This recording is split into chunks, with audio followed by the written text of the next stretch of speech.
Perkenalkan, nama saya Fira Nurul Syabela, NIM saya F23120029. Saya perwakilan dari kelompok 6. Kami di sini akan menjelaskan materi tentang wawasan Nusantara sebagai geopolitik Indonesia. Yang pertama, wilayah sebagai ruang hidup. Setiap bangsa mendapatkan anugerah Tuhan berupa alam dengan segala isinya yang berbeda antara satu wilayah dengan wilayah lain. Konsep geopolitik sesungguhnya adalah merupakan ilmu penyelenggaraan negara yang setiap kebijakannya dikaitkan dengan masalah-masalah geografi wilayah atau tempat tinggal suatu bangsa. Negara Indonesia memiliki unsur-unsur kekuatan sekaligus kelemahan. Dalam hal ini, bangsa Indonesia perlu memiliki prinsip kehidupan nasional. Pandangan geopolitik bangsa Indonesia yang didasarkan pada nilai-nilai ketuhanan dan kemanusiaan yang luhur dengan jelas tertuang di dalam pembukaan Undang-Undang 1945. 1. Konsep geopolitik. Asal istilah geopolitik. Istilah geopolitik semula diartikan oleh Frederick Reizel tahun 1844 sampai 1904 sebagai ilmu politik.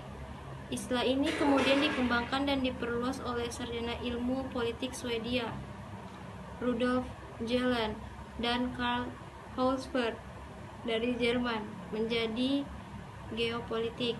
Geopolitik memaparkan dasar pertimbangan dalam menentukan alternatif kebijakan nasional untuk mewujudkan tujuan tertentu. Geopolitik secara etimologi berasal dari kata geo, bahasa Yunani yang berarti bumi yang menjadi wilayah hidup, sedangkan politik dari kata polis yang berarti kesatuan masyarakat yang berdiri sendiri atau negara, dan theia yang berarti urusan politik bermakna kepentingan umum warga negara suatu bangsa. Sebagai acuan bersama, geopolitik dimaknai sebagai ilmu penyelenggaraan negara yang setiap kebijakannya dikaitkan dengan masalah-masalah geografi wilayah atau tempat tinggal suatu bangsa. Yang kedua, teori geopolitik. Menurut Frederick Reizel, berpendapat bahwa negara itu seperti organisme yang hidup. Negara identik dengan ruangan yang ditempati oleh sekelompok masyarakat atau bangsa. Pertumbuhan negara mirip dengan pertumbuhan organisme yang memerlukan ruang hidup yang cukup agar dapat tumbuh dengan subur. Teori ini dikenal sebagai teori organisme atau biologis. Yang kedua, teori geopolitik menurut Rudolf. Ia menyatakan dengan tegas bahwa negara adalah suatu organisme, bukan hanya mirip. Negara adalah satuan dan sistem politik yang menyeluruh, yang meliputi bidang geopolitik, ekonomi politik, demopolitik, sosial politik, dan keratopolitik. Negara sebagai organisme yang hidup dan intelektual harus mampu mempertahankan dan mengembangkan dirinya dengan melakukan ekspansi. Yang ketiga, teori geopolitik menurut Karl Hausberg. Ia melanjutkan pandangan Reizel dan Jelen, terutama pandangan tentang Lebensraum dan paham ekspansionisme. Jika jumlah penduduk suatu wilayah negara semakin banyak sehingga tidak sebanding lagi dengan luas wilayah, maka negara tersebut harus berupaya memperluas wilayahnya sebagai ruang hidup bagi warga negara. Pemikiran Hausberg di samping berisi paham ekspansionisme juga mengandung ajaran rasialisme. Yang keempat, teori geopolitik menurut Halford Mackinder mempunyai konsepsi geopolitik yang lebih strategis, yaitu penguasaan daerah-daerah. Untuk menguasai dunia dengan menguasai daerah jantung dibutuhkan kekuatan darat yang besar sebagai prasyaratnya. Yang kelima, teori geopolitik menurut Alfred Thayer Mahan mengembangkan lebih lanjut konsepsi geopolitik dengan memperhatikan perlunya manfaat serta mempertahankan sumber daya laut termasuk akses laut. Yang ketiga, paham geopolitik bangsa Indonesia. Geopolitik diartikan sebagai sistem politik atau peraturan-peraturan dalam wujud kebijaksanaan dan strategi nasional yang didorong oleh aspirasi rakyat geografik atau kepentingan yang titik beratnya terletak pada pertimbangan geografi, wilayah, atau teritorial dalam arti luas suatu negara, yang apabila dilaksanakan dan berhasil akan berdampak langsung kepada sistem politik suatu negara. Geopolitik bertumbuh pada geografi sosial atau hukum geografis, mengenai situasi, kondisi, atau konstelasi geografi dan segala sesuatu yang dianggap relevan dengan karakteristik geografi suatu negara. Salah satu pedoman bangsa Indonesia adalah wawasan nasional yang berpijak pada wujud wilayah Nusantara sehingga disebut dengan wawasan Nusantara. Wawasan Nusantara sebagai wawasan nasional dibentuk dan dijiwai oleh paham kekuasaan dan geopolitik bangsa Indonesia. Wawasan Nusantara dapat dikatakan sebagai penerapan teori geopolitik dari bangsa Indonesia. Oleh karena itu, bangsa Indonesia juga menolak paham ekspansionisme dan adu kekuatan yang berkembang di Barat. Bangsa Indonesia juga menolak paham rasialisme. Dalam hubungan internasional, bangsa Indonesia berpijak pada paham kebangsaan atau nasionalisme yang membentuk suatu wawasan kebangsaan dengan menolak pandangan Chauvinisme. Wawasan Nusantara terkandung konsepsi geopolitik Indonesia, yaitu unsur ruang yang kini berkembang tidak saja secara fisik geografis, melainkan dalam pengertian secara keseluruhan, yaitu kepentingan nasional Indonesia adalah bagaimana menjadikan bangsa dan wilayah ini senantiasa satu dan utuh. Prinsip geopolitik Indonesia sebagaimana tersebut di atas menandakan bahwa dalam hal wilayah, bangsa Indonesia tidak ada semangat untuk memperluas wilayah sebagai ruang hidup.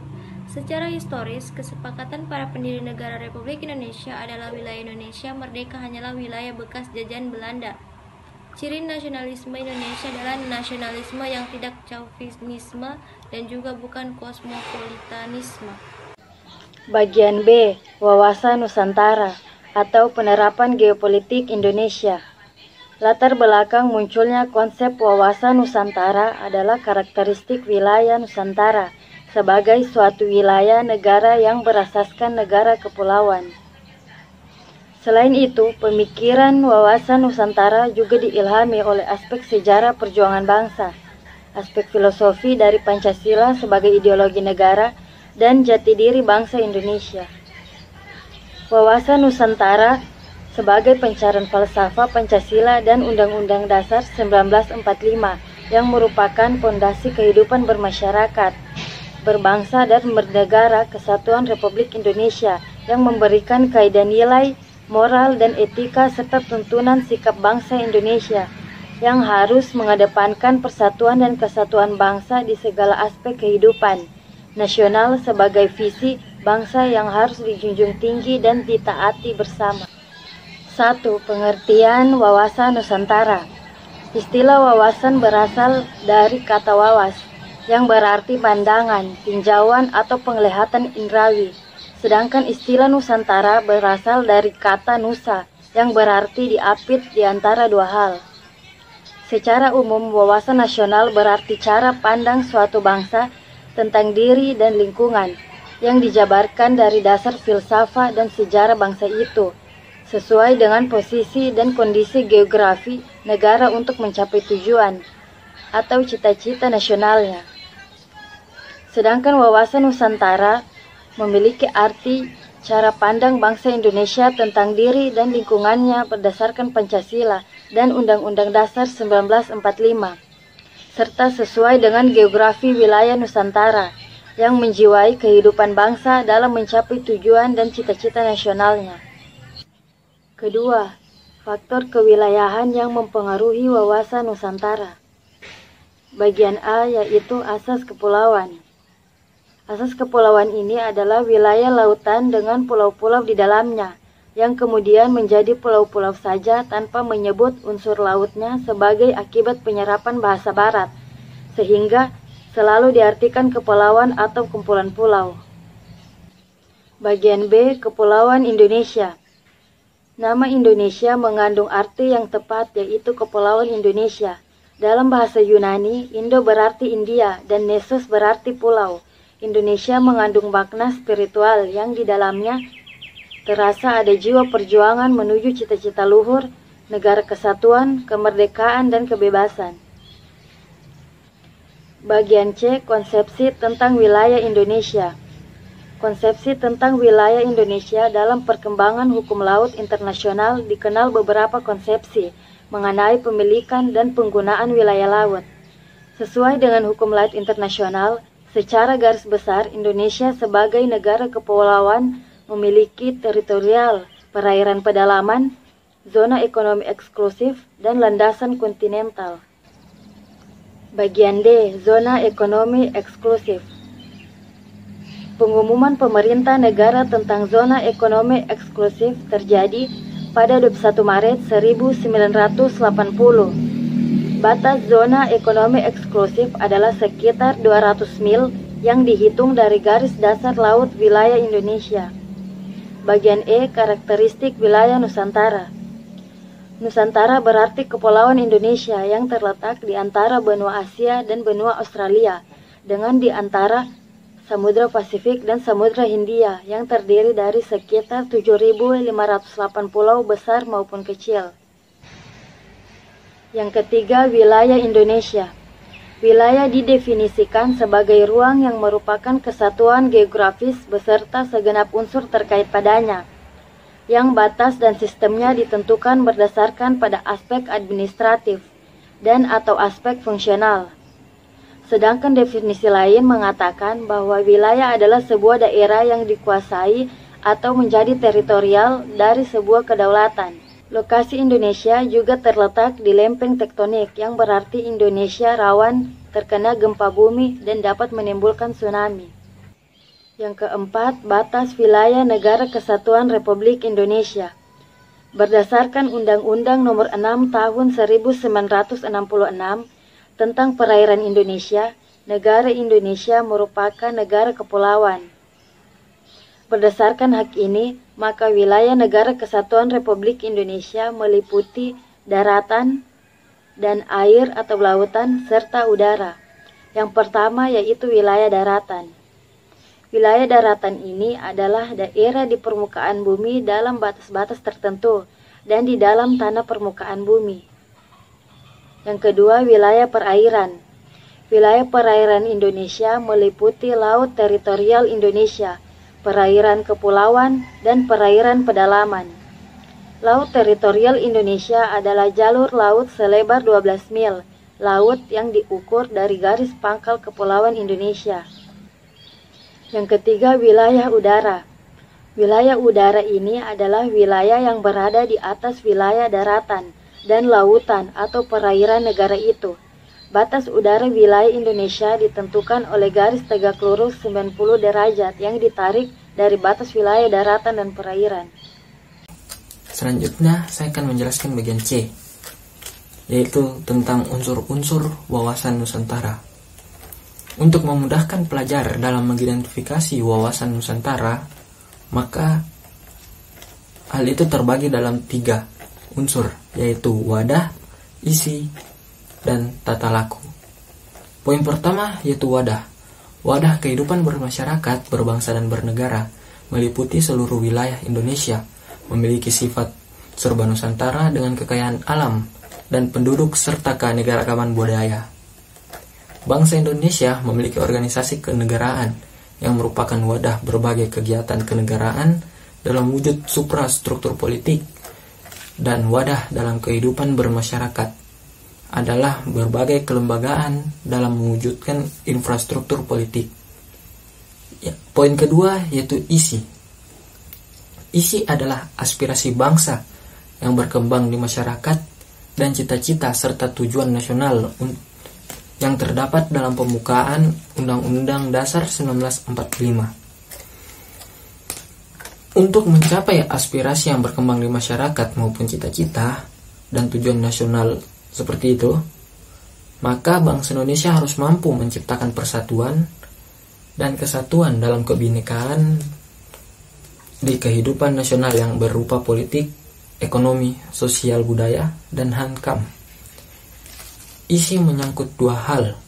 Pertama, realisasi bangsa sebagai kesepakatan bersama dan perwujudannya pencapaian cita-cita dan tujuan nasional persatuan. Yang kedua, persatuan dan kesatuan dalam kebinekaan yang meliputi semua aspek kehidupan nasional. Selanjutnya poin ketiga. Poin ketiga yaitu tata laku. Hasil interaksi antara wadah dan isi wawasan Nusantara yang terdiri dari tata laku batiniah, yaitu mencerminkan jiwa, semangat, mentalitas yang baik dari bangsa Indonesia. Yang kedua, tata laku lahiriah, yaitu tercermin dalam tindakan, perbuatan, dan perilaku dari bangsa Indonesia. Kedua tata laku tersebut mencerminkan identitas jati diri atau kepribadian bangsa berdasarkan kekeluargaan dan kebersamaan yang memiliki rasa bangga, cinta terhadap bangsa dan tanah air, sehingga menimbulkan rasa nasionalisme yang tinggi dalam semua aspek kehidupan nasional yang berbangsa dan bernegara. D. Penerapan wawasan Nusantara dan tantangan implementasinya. 1. Penerapan wawasan Nusantara sebagaimana telah diketahui bersama bahwa sampai dengan saat ini problematika kehidupan bermasyarakat, berbangsa dan bernegara tidak akan pernah berhenti dan malah semakin rumit dan kompleks. Dalam keadaan demikian dikhawatirkan terjadilah erosi kebangsaan, yaitu melunturnya semangat kebangsaan, rasa kebangsaan dan jiwa kebangsaan, sehingga pola pikir, sikap, dan perilaku warga negara tidak lagi mengutamakan kepentingan bersama, namun lebih mengedepankan kepentingan golongan, bahkan kepentingan individu. Dengan dinamika globalisasi yang semakin menggerus sendi-sendi kehidupan nasional, maka wawasan Nusantara justru perlu menjadi acuan pokok dalam memperkecil penetrasi global dan semakin memperkokoh kehidupan bangsa Indonesia. Salah satu manfaat paling nyata dari penerapan wawasan Nusantara, khususnya di bidang wilayah, adalah diterimanya konsepsi Nusantara di forum internasional, sehingga terjaminlah integritas wilayah teritorial Indonesia. 2. Tantangan implementasi wawasan Nusantara dalam era globalisasi. Dalam mencapai tujuan dan cita-cita nasional, sikap dan perilaku bangsa berbeda-beda.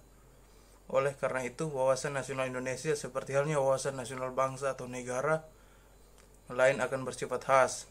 6 konsepsi yang menjadi elemen wawasan nasional Indonesia ialah persatuan kesatuan, Bhinneka Tunggal Ika, kebangsaan, negara kepulauan, dan geopolitik. Pada dasarnya dapat dipandang dari dua dimensi pemikiran, yaitu dimensi kewilayahan dengan segenap isi dalamnya atau yang disebut realita, dan dimensi kehidupan bermasyarakat, berbangsa dan bernegara atau yang disebut sebagai fenomena kehidupan.